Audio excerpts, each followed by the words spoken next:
What's up, guys? Today I'm gonna treat all these, hold on, can't see it, all these dead spots in the grass. We built this swing set during COVID because our kids were bored to death, and so I'm trying to fix my grass. And so you're gonna follow along with me today as I do that. Aren't you excited?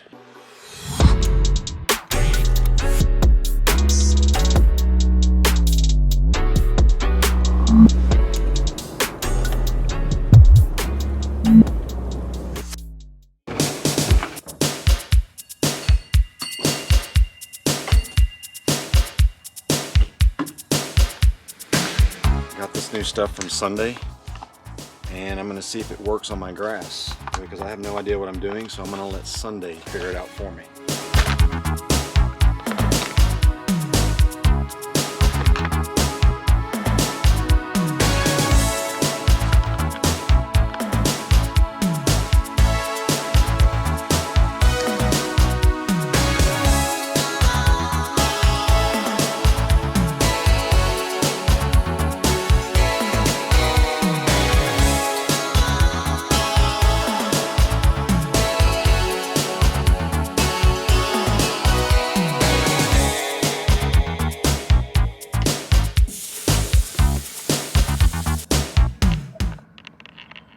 I forget that that thing has a release valve every time.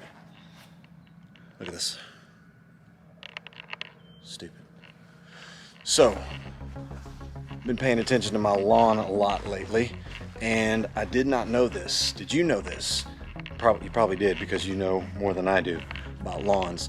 But I got this whole Sunday subscription deal, and it is explaining to me how to take care of your lawn, right? So I checked it out. I went online. It's got it's got a tool shed online. And so I went online and I checked that out, and I was curious about getting rid of weeds. And it was telling me on the tool shed part of the website that the way you take care of weeds is actually you need a healthy lawn. They said is the best way to take care of weeds, because when your lawn is healthy, it's so thick that the sun can't penetrate the look at Eleanor. Can you see her?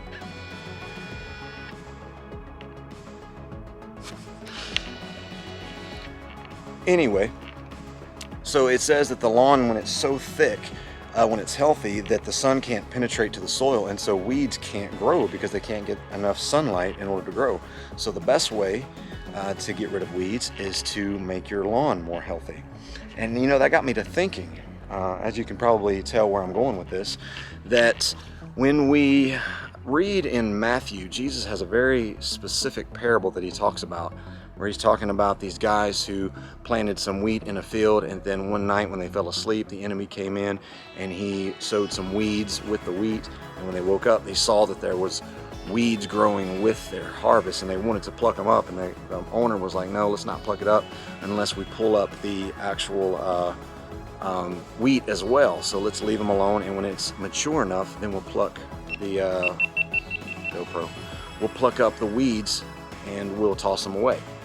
And I got to thinking about that, and you know, Jesus has a lot of parables where he talks about weeds and he talks about planting. He's the parable of the sower, where he sowed some seed, and the seed fell on stony ground. It fell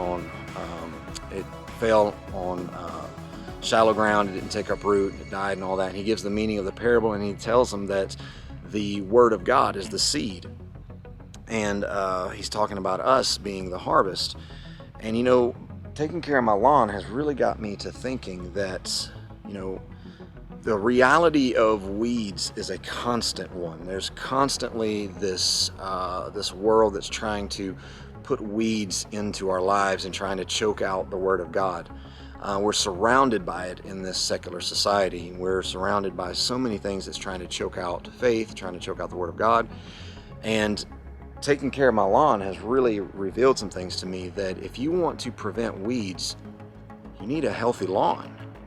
You need to take care of the soil. You need to bind together with other stalks of the harvest. You need to find a good body of believers, and you need to surround yourself. That's not the only answer.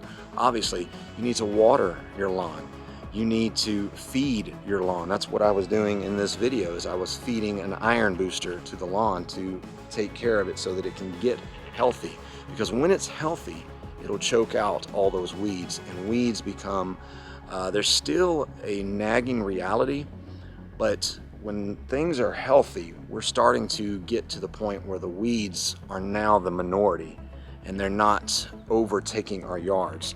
In fact, my front yard, as it was extremely healthy, and I noticed that when my neighbors started mowing their lawns, what took place is they started scattering their seeds from their weeds into my lawn. And on the edges of my lawn, I started to see some weeds crop up in my front yard. So that got me to thinking, be careful who your neighbor is. Be careful what they're sowing into your life. The bottom line to all this channel is dedicated to educating people biblically. We need to, more than ever, be Bible nerds, because when seeds are scattered into our lives from people who are neighbors, and they're scattering things and doubt and whatever it may be, they could be sowing so many things into your life. News can be sowing things into your life. Do you have a healthy outlet of Bible study that can combat that? Are you feeding your life?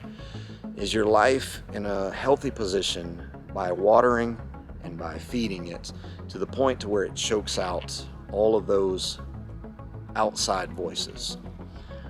I love you guys. I hope that this ministers to you. I'll see you on Friday.